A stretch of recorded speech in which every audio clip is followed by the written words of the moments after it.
Okay, this is about scenario 2. Same network topology. There are like two routers connected to each other, and two different networks. R1 is to get to R3 using static route and vice versa. So the plain text of this scenario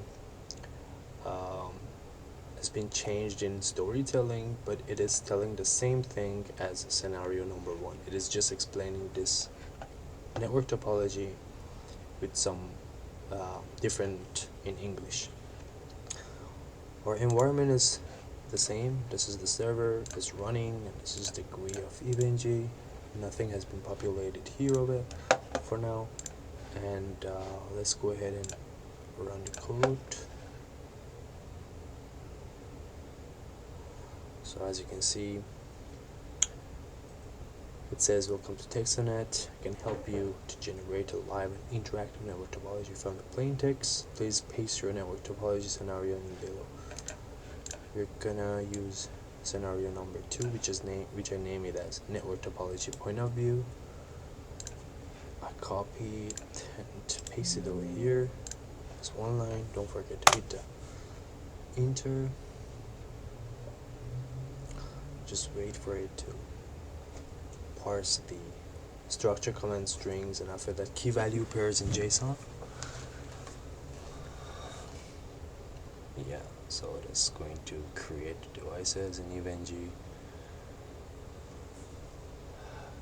Everything is going to be automated like animation. I don't touch anything, I don't click on anything or type anything. R1, R2, R3 are created, switched on, and a telnet session for each of them is opened in a different Windows tab for further configurations. This is our simulation environment. Again, we need to wait for 90 seconds because they are real iOS images for the devices. Cisco is using iOS images, and we just need some time for them to boot up. In the meantime, we just check what happened in the code. After we paste the scenario, the structured command strings are extracted from the plain English. After that, the key value pairs based on that is generated for all those 3 devices along with their connections, and these are like the provisioning to EVNG, like device creations and link connections and creations for all of them.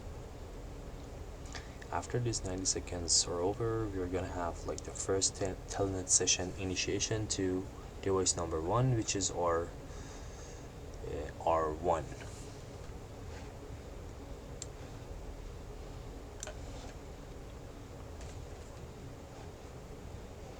Alright, telnet to device 1 is happening.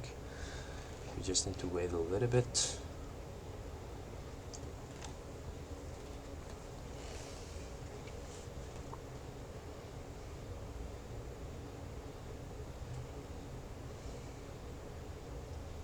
One more time, I just mentioned them. The reason behind this waits are we just need to make sure that the iOS device images are boot up completely. Just don't want to mess up with that. Alright, the first step is going to push the basic configurations. I do go to enable configure terminal, and after that a hostname, interfaces, L3 configuration, which is the static route, has been configured over here, and that's it. All the configuration for R1 is completed. Let's go to R2 and see what is happening in here.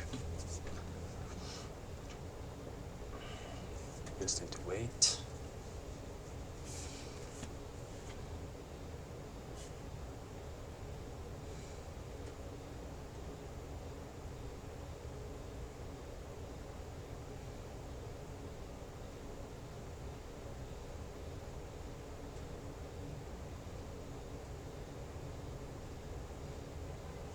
Alright, so Firstly, basic configurations, hostname and interfaces. And don't forget, this is R2. This is the bridging device. It only has basic configurations to be configured, no L3 configurations. But keep in mind there are two interfaces need to be configured here. Gigabit Ethernet 0/0 and Gigabit Ethernet 0/1 with two different network addresses.